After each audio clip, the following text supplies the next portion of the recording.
Kinnaru, who are here all the way from Vermont and Virginia. We're very excited to hear their music. I'm Marissa Henry. I'm a professor here in classics at Williams, and I'm going to start things off with a couple songs, and I'll play a couple more songs at the end. So I thought it would be appropriate to start this event with a song for the muse. So the muses in ancient Greek religion are goddesses of creativity, and there are 9 of them. They have different genres. The muse of epic poetry is called Calliope. And I wrote this song because every epic poem, pretty much every epic poem, starts with some kind of a prayer to the muse. So they say, "Muse, tell me about so-and-so and all the things that happened to him." And then the muse inspires the poet. He tells a long story. And I started to feel bad for Calliope because she's just always stuck getting asked about other people and telling the same couple of stories over and over about these other guys. She never gets to talk about herself. So this song is called Calliope's Complaint. Always is the same muse, they tell me. Same muse, the man of many ways, that's all I want to hear. Spin a story for me, won't you tell me of his sweet return, and how his brave companions lost their way, that's all they care about. They never ask, how are you? How have you been? What's on your mind? A girl like you've seen a lot. You must have things to say. They never ask, where did you come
much. Thank you. So I'm going to play one more before we start with the Call of Kinnaru. So this is another one from, I did it's the project that's on the screen. I did an EP of songs about female characters from the Odyssey. So this one is about Circe. So she's a goddess who Odysseus spends a year living with, and she's a witch who can turn people into animals. So the song's called Power Dynamic.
principles that we can observe in pieces like this.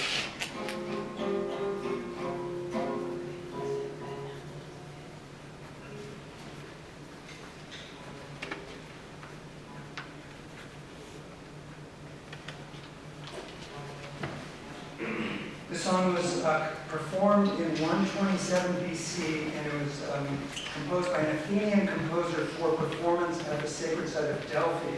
And the notation to the hymn was inscribed on the side of the Athenian treasury at Delphi. The two blocks you can see on the lower left and are now in the Delphi Museum.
Surviving ancient pieces, and the two sections that we performed, because it does go on longer than this, except it becomes much more fragmentary.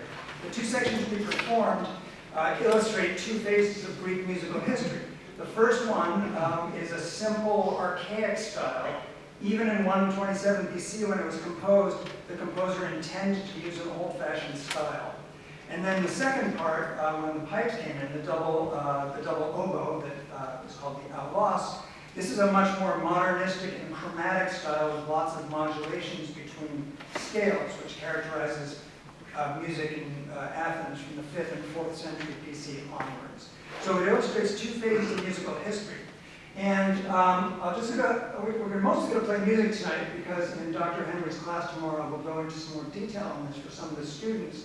But I want to point out a couple of details to help you understand what we're doing and what you're hearing.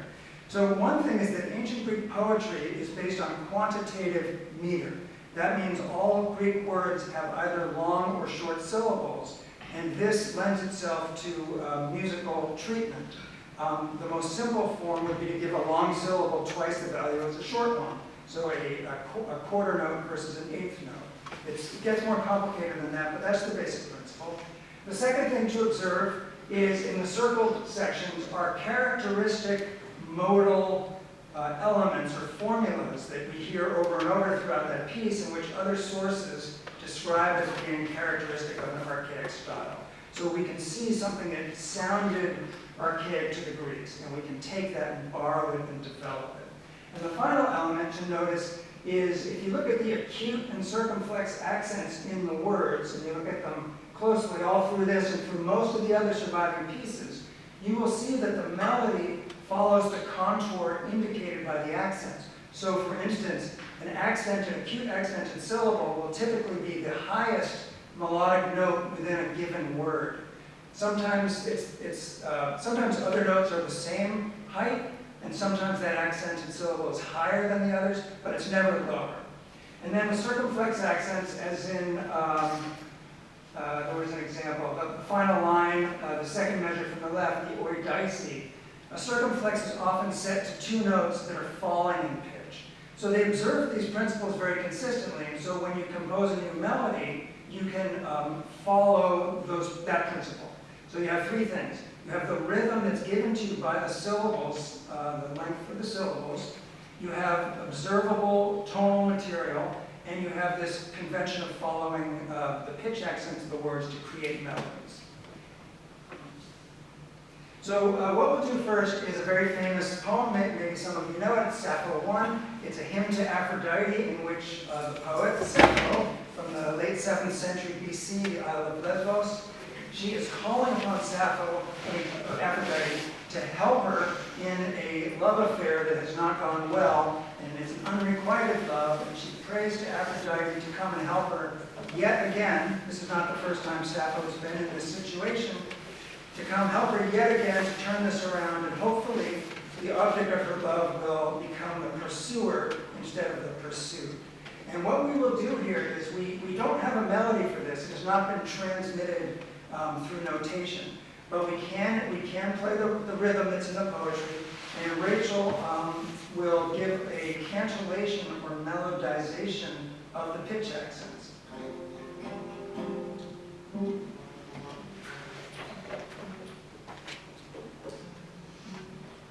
This will be the last one we do in Greek, and I'll switch over to English.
One of the fun things about doing this experimental music archaeology is the instruments are very temperature sensitive, humidity sensitive. They're not plug-and-play instruments like monophones. You're always struggling against the instruments, but it's satisfying when you overcome. So the next thing we're going to do is from a production of Aristophanes' Clouds that I was involved in back in 1999 at the Edinburgh Fringe Festival, but we're still playing some of this material. This is the so-called epicletic hymn. This is an epicletic hymn is one of summoning, calling upon the gods. This one happens in the middle of the play. Greek comedies had something called the Euripides, which is a sort of intermission or musical. It's a set of speeches, typically in the voice of a poet, and some musical numbers that happen in the middle of the play. And this one calls upon first the senior Olympians, some of them, and second the junior Olympians. And we thought it would be interesting to have the senior Olympians section be somewhat slow because there's a passage in the Homeric hymn to Apollo where Apollo and the junior Olympians are dancing, but the senior Olympians are older and they're sitting there watching. So we'll start slow and then we'll get fast. And this song is really neat from a metrical perspective. It consists of 4 sections. Each one is fairly short, and scholars believe that these sections are meant to evoke traditional simple cult songs that ancient Greeks would have heard at rituals and temples. May even be actual cult rhythms. Now, Aristophanes is composing in the late 5th century at a time when musical innovation, like the chromatic section of the first piece of play, had become common. And this particular play is about Socrates standing in for the sophistic movement, all kinds of intellectual developments. And it's likely, in many people's opinion, that he incorporated some of this new music, as we call it, with capital N, capital M, this new music into this play, if only as pastiche. And so for this particular number, we have done this to a certain extent. For each of the 4 sections, we change into a different mode, which is one of the elements of the new music, that kind of modulation.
To a suite of songs from a production of Euripides' Helen that we put on in Burlington in 2018. Jamie was part of it, and we've been playing some of that material ever since. If you don't know, this is a very interesting and unusual play by Euripides. It concerns the myth of Helen of Troy, but this is a whitewashing version in which Helen never went to Troy with Paris. She did not elope, she was not abducted, but the gods, out of concern for her reputation, fabricated a phantom double out of cloud and substituted the phantom double for the real Helen, and Hermes transported the real Helen to Egypt for safekeeping.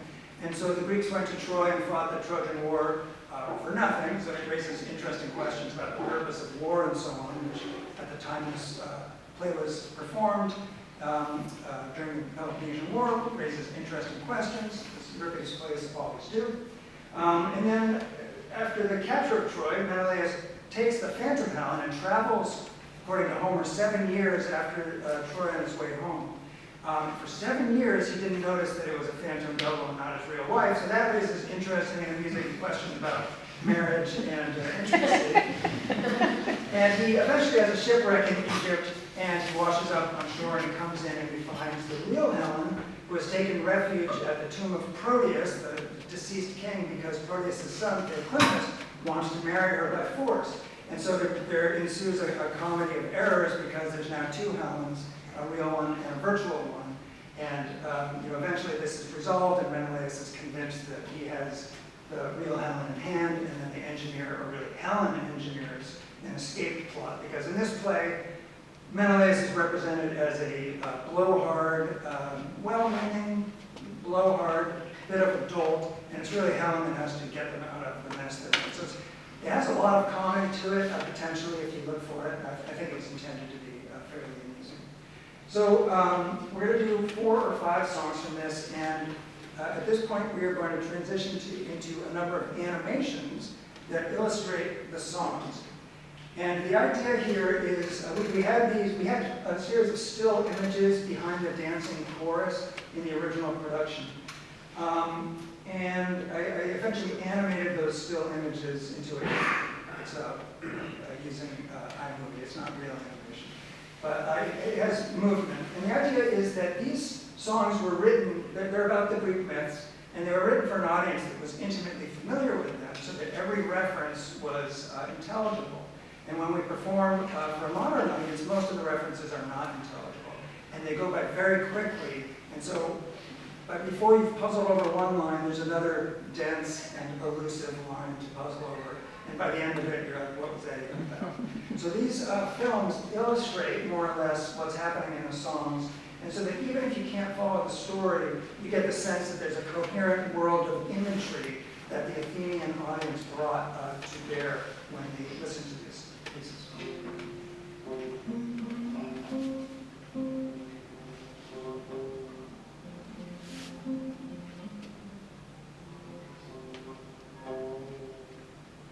This low string amount is really tricky. After it's been strung for a number of years, the strings and the pegs and the crossbar want to settle into certain spots, and then if you need to be a little sharper or flatter, it just falls back into its groove. So here, this is a little flat. Okay, so the opening song, unusually for a Greek drama, starts with, the play starts with Helen alone on stage, lamenting her fate. And then a Tucker, who was one of the Greek soldiers at Troy, comes along on his way to found a city on Cyprus, Salamis, and he sees Helen, and at first he wants to kill her because he thinks it's Helen, but she pretends that she's not really Helen. And but anyway, he informs her that Troy has fallen and that her husband Menelaus is lost at sea. So now she's like, oh, I've been waiting for 17 years. Now he's never going to come, and this local king wants to marry me, and I may as well die at this point. And she thinks about all the troubles that she's caused for all her friends that went to Troy. So this is a lamentation in which she laments her lot, and then the chorus comes out. The chorus hears her lamenting, and they come out and they say, we hear the cry of a lament, what's going on? And then she sort of fills them in on what's happening. And it goes back and forth between Helen and the chorus in a very interesting dialogue. And I will represent the chorus. So Rachel will sing Helen's part, and then when the chorus comes in, Rachel and I will sing together, and that's how you know it's the chorus. Okay, the other thing we have to do is play it at exactly the right tempo so it lines up with the images. Okay, here we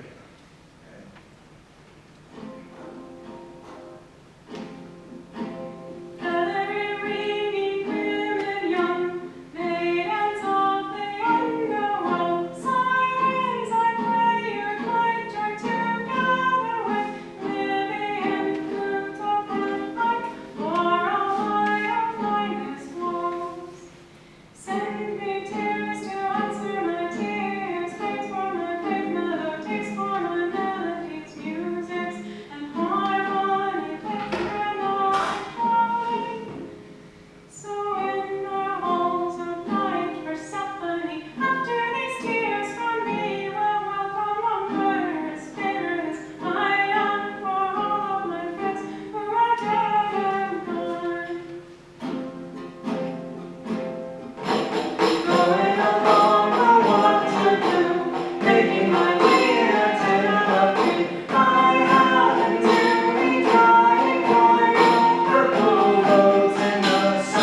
But if you actually just set it to music like this, it just sort of rolls out very nicely and gives you a sense of scale and a sense of music. Okay, the next song we're doing, just a tune for. Okay, this song, this play is also unusual in having a second paradox. So the chorus leaves the stage at one point. They go inside to check with the sister of Glynnis, who is prophetic, and she tells Helen not to give up hope, but that her husband is actually alive after all, and he's not far away. So she comes out filled with hope. To get the chorus back onto the stage, there's another entry song, but since there's already been one big entry song, Euripides didn't want to waste a lot of stage time, and so it's a very short song. But it is one of our favorite ones to play. It is non-strophic. Most dramatic songs have a repetition of sections, as this past one did. This one does not. It starts here and goes to there, and that's it. All you hear is this, you get no chance to hear anything twice. It just happens. And one thing we're doing in this that I think is worth pointing out, Rachel will be playing a steady stream of eighth notes on her lyre. And this, the ancient rhythmic theoreticians had the concept of the protos chronos, or the first time. And what that means is the lowest common denominator in terms of time in units. So what we would call an eighth note. And so any kind of music like the one you just heard has that underneath, even though we're sort of doing different groupings on top of what is kind of a musical graph paper in a way, or a sort of measuring stick. But what Rachel will do here by strumming constant eighth notes is show you or bring forward the kind of underlying grid that the music is put together on, and then you'll hear how the different phrases have different lengths and are joined together on top of this grid. And I think it sort of gives you some insight into how the ancient composers thought about what they were doing. Okay. Zoom forward towards the end of the play. It's a strange play in that it has a big paradox at the beginning and a couple of songs right after that, and a long stretch only of dialogue and acting. And there's three final songs that are clustered towards the end, so it ends up accelerating the pace of the drama towards the end. The song we're going to play next is the so-called second stasimon. A stasimon refers to any song that the chorus performs after they've entered the space. It means a standing song, so that when they're already there. And this one has only a tenuous connection to the plot of the play. Scholars have identified interesting threads that do connect to the play, but on the surface, it's a completely different story. It's the abduction of Persephone and her mother Demeter's search for her, which is a myth I imagine most of you are familiar with. This practice of including songs that are very loosely connected to the play probably relates to something that Aristotle calls embolia, which means interludes. He says that this was characteristic of the new music and later. People started putting irrelevant songs into the play. As I say, it's not totally irrelevant. People have, any scholarly question, if someone says no, lots of people will step up to say yes. And so people have detected connections here. For instance, Helen herself was abducted. Her daughter, Hermione, is back in Sparta, not able to marry because the whole family is on hold. Helen's own mother has killed herself in shame because of what she thinks Helen did. And so the play has a kind of interrupted female succession myth, and this song about Persephone and Demeter also deals with a kind of female succession myth. So that's one of the more salient parallels. Because this appears to be a dithy, this is a so-called, these embolima are associated also with a genre known as the dithyramb, which was a mass choral performance genre in Athens, typically of 50 men or boys dancing them. And they became the vehicle for a lot of musical innovation. A lot of experimentation that happened in late 5th century Athens happened first in the dithyramb. So for this particular song, which seems to have been a kind of dithyramb, we have made it more chromatic and modulating like the new music was. Another thing that the new music composers like to do was to write songs that were set in the exotic Orient, as they imagined it. Countries to the east that were different from Greece, and the customs were different. And part of that was probably to imitate the music, or imitate the music of those distant lands, at least as it was imagined to be. And so, because of that, we've used some modulations that are, not like what we find in the surviving Greek pieces, but which maybe might have, in my mind at least, evoked something the Greeks would have thought was exotic. A lot of speculation involved in this. But that's the joy of it, because when you're doing scholarship, you got to get all your footnotes and your facts right. But when you're composing your own music, you can do whatever you want.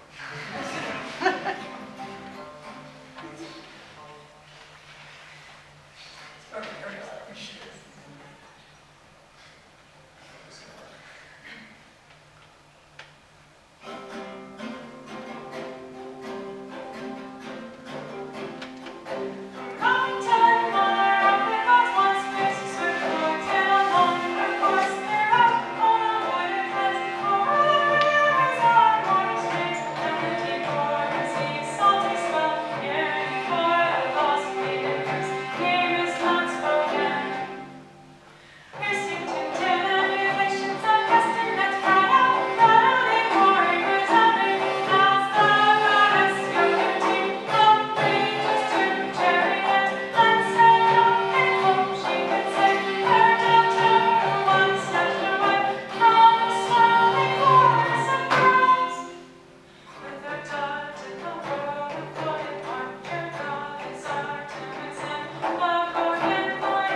This is sort of the big chase scene in the play. As you know, often some of the most exciting action in a Greek tragedy does not actually happen on stage. So in this case, Helen and Menelaus had concocted a plan to escape. They pretended to the Egyptian king that Menelaus is in fact dead, and then Helen is ready to marry him finally. She puts on a great act of being like, "Oh, finally I can marry you after wanting to do it." Well, she doesn't quite say I've been wanting to do it all these years, but she does play up to him quite a lot. She says, "All I have to do is to perform funeral rites in honor of my husband Menelaus." And the king's like, "Okay, great, let's get on with that. I've been waiting to marry you. Let's get this over with. What do you need?" Well, it's the Greek custom to bury someone that's been lost at sea, to perform rites at sea. Okay, what do you need? Well, I need a ship. Okay, great. And what else? Well, we need to have offerings to the dead. Great. What do you need? Well, he was a great, important king. We need a lot of really rich gifts. And his honor guard and so on. So what ends up happening is that all of Menelaus' sailors sneak on board the boat, and they go on there, they rob the king blind. Maybe not quite that, but they load the boat up with treasure. They go on board, they end up fighting all the Egyptian sailors or the Phoenician sailors that have come, and they take the boat and they speed off with it. But we hear all of this secondhand with the messenger's report and through this final chorus number in which the Greek, because the chorus, I should have mentioned earlier, is a chorus of captive Greek maidens. We're never told how they end up in Egypt, but they're there as a kind of, they amplify Helen because Helen is herself a captive. And so Helen and Menelaus escape. The poor Greek chorus is left in Egypt as prisoners. There's some vague promise that maybe we can come back and get you, but that's sort of left for the indeterminate future. But the chorus sings about. So thanks so much again to the Call of Kinnaru for an amazing show. I'm just going to wrap things up with a couple last songs. So this song I wrote when I was first getting into bird watching, because I realized that a lot of birds have sort of connections to ancient myth through their species names, and I thought that was cool. So this song is about three characters from Ovid's Metamorphoses, which is a Roman poem from the 1st century CE. Three characters who get turned into birds, and the birds that are named after them. So the birds are the woodpecker, the kingfisher, and the great-eyed pheasant.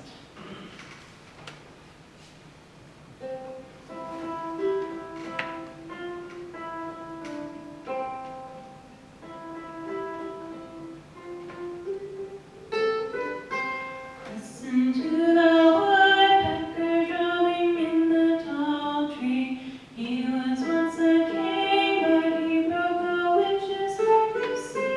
Lycus was his name, and he loved his wife most dearly. He could not be swayed, now he pipes away so cheerily. Listen if you want to know all that he remembers. Learn a tale of fear and woe. Now you'll always think of him, and listen to the kingfisher calling on his lady. When he was her husband, she worried for him daily. He was lost at sea, and she followed him in dying. But the gods took pity, and soon they both were flying. Listen if you want to know all that we remember. Learn a tale of fear and woe. Now you'll always think of them, and listen to the pheasant who cries out in amazement. Spotted like the monster who watched over Abigail. With 100 eyes he would never catch him sleeping. Beaten by a shepherd and conquered by the song he sang. Listen if you want to know all that he remembers. Learn a tale of fear and woe. Now you'll always think of him, and listen to the woodpecker drumming in the tall tree. He was once a king, but he broke a witch's heart, you see.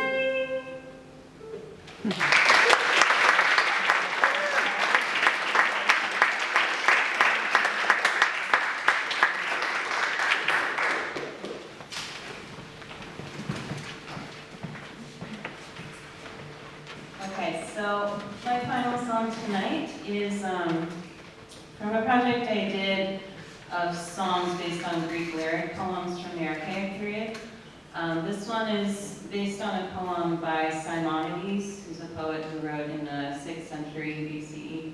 And this poem is about the hero Perseus, who you may know from killing Medusa or rescuing Andromeda.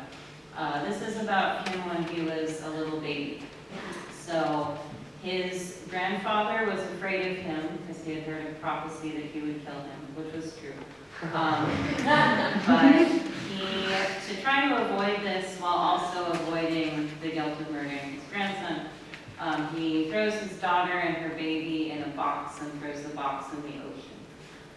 So that's where this poem takes place. And it's, so his mother, Danae, just trapped with her baby in the middle of the ocean, trying to soothe her child.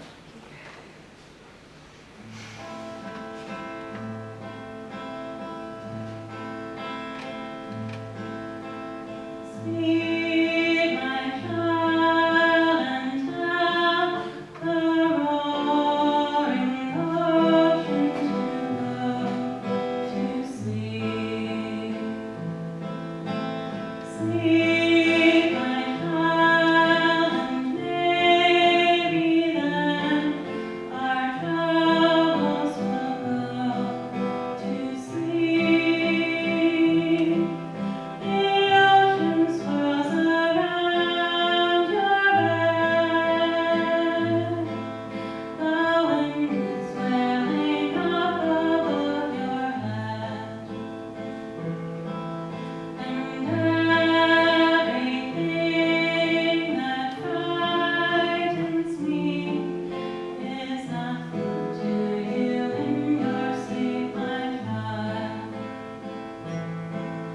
The sea is vast and we are locked inside of our little box.